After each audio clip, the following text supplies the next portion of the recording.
j'espère que tu vas bien. C'est Bintou. On se retrouve aujourd'hui pour une nouvelle vidéo. Si tu es nouveau ici, moi, c'est Bintou, comme je te l'ai dit. Et ici, on parle de mon cheminement vers l'acceptation de toutes les parts de ma personnalité. Je partage avec toi mes prises de conscience, mes déclics et mes réflexions. Donc, n'hésite pas à t'abonner si ça t'intéresse. On continue notre série sur l'oracle, la voix ancestrale. Et si tu veux en savoir plus, n'hésite pas à regarder sur l'écran. Je te mettrai une vidéo qui explique en quoi consiste cet oracle. J'ai tiré aujourd'hui l'alchimiste de l'ombre. Tu n'as pas fui la nuit, tu l'as transformée. Affirmation. Je transforme mes ombres en lumière intérieure. La question, quelle part de toi attend encore d'être aimée? Donc, récemment, justement, j'ai fait le point sur ces parts d'ombre que j'avais et que j'ai travaillé pour les mettre en lumière. Je m'explique. On a tous des parts de nous qu'on n'a pas forcément envie d'aller explorer ou qu'on a peut-être honte ou peur de mettre en lumière, mais justement le fait de travailler sur ces parts d'ombre te permet d'en connaître plus sur ta personnalité.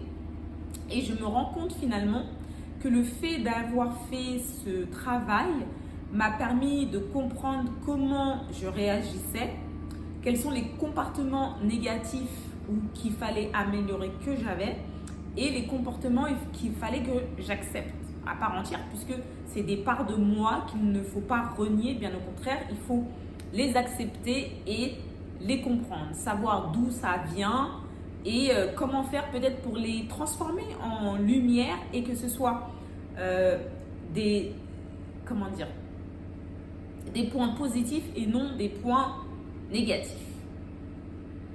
Je me rends compte aussi que Dieu choisit à qui il donne la lumière et qui il laisse dans l'ombre.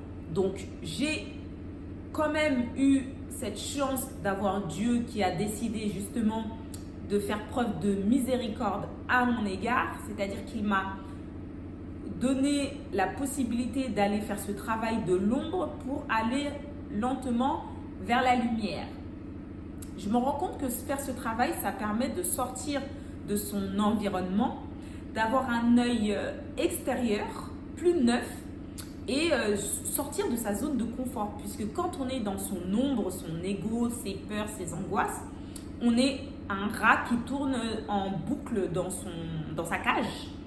Et en fait, on ne voit pas forcément les choses d'une autre perspective. On a tendance à être fixé sur tout ce qui ne va pas.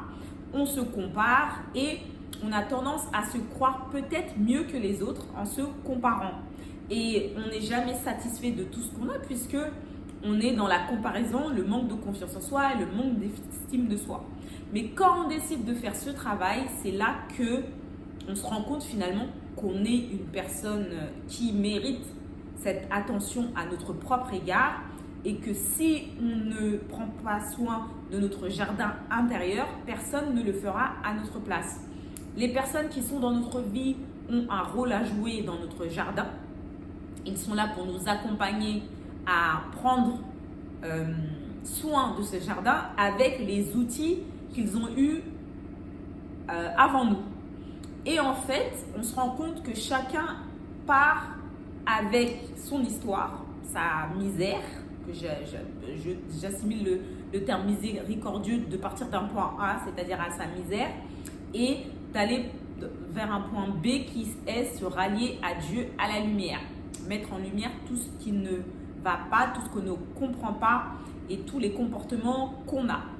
Et une fois justement qu'on a commencé ce travail, on va aller un à un, aller creuser, mettre en lumière, arroser et replanter pour que ce soit une fleur qui est plus saine et qui ait tous les ingrédients pour faire face au temps.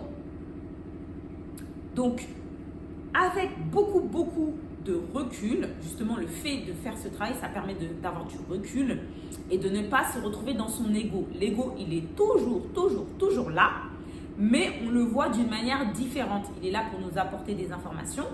Donc, il faut accepter cet ego et qu'il fasse partie entière de notre vie et ne pas le laisser dans un coin. Il est là pour nous protéger, nous garder dans notre zone de confort, mais il ne faut pas seulement se fier à son ego, puisque son ego ne veut pas forcément que l'on change, il veut qu'on reste tel qu'on est.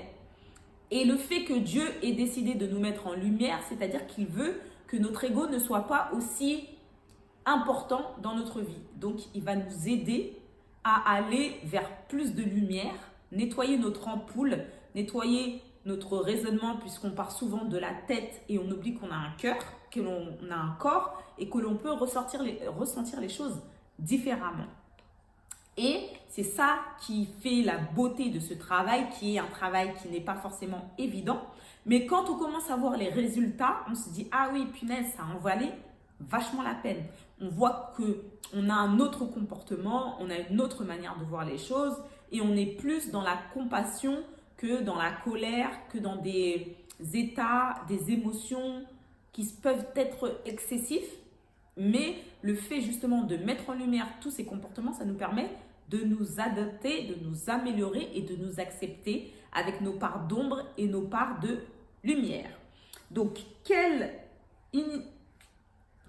part de toi attend encore d'être aimée? Je pense que mon ego, quand même, il a encore besoin d'être soutenu et entendu, puisque je vois quand même maintenant que j'arrive à déceler que quand c'est mon ego qui parle, mais je vois que des fois, je peux être tellement embuée que j'oublie que c'est mon ego qui parle. Et en plus, l'ego, il est tellement vicelard que des fois, tu prends des choses pour acquises et tu te dis oui, non, c'est pas normal, tu reviens à tes anciens schémas. Alors qu'en fait, c'est ton ego qui est là, qui est en train de parler à ta place et qui, si tu ne fais pas attention, tu peux revenir dans tes travers. Donc, c'est vraiment s'écouter et se questionner et te demander si vraiment ça part du cœur ou ça part de la tête, de ton ego. Et une fois que tu commences à nommer tes pensées, ah là c'est mon ego qui parle, ah là c'est mon cœur qui parle, et bien petit à petit tu sais un peu trouver et rassurer ton ego en disant c'est gentil de t'inquiéter pour moi, mais t'inquiète pas, je suis là, je suis grande, je peux gérer tout ce qui se passe actuellement dans ma vie. Et ça permet justement à l'ego de se disloquer de ton corps et d'enlever cette énergie qui est restée bloquée. Donc l'ego, c'est pas forcément négatif, mais moins on en a, mieux on se porte. Donc voilà le partage que je voulais vous faire aujourd'hui. J'aimerais bien que vous me disiez en commentaire qu'est-ce que vous pensez de votre ego, que pensez-vous de vos parts d'ombre, est-ce que vous les avez trouvées, est-ce qu'il y a encore du travail, parce qu'en vrai c'est un travail de toute une vie, mais qu'est-ce que tu penses de ton ego? Donc c'était Bintou et à bientôt pour la prochaine vidéo. Bye!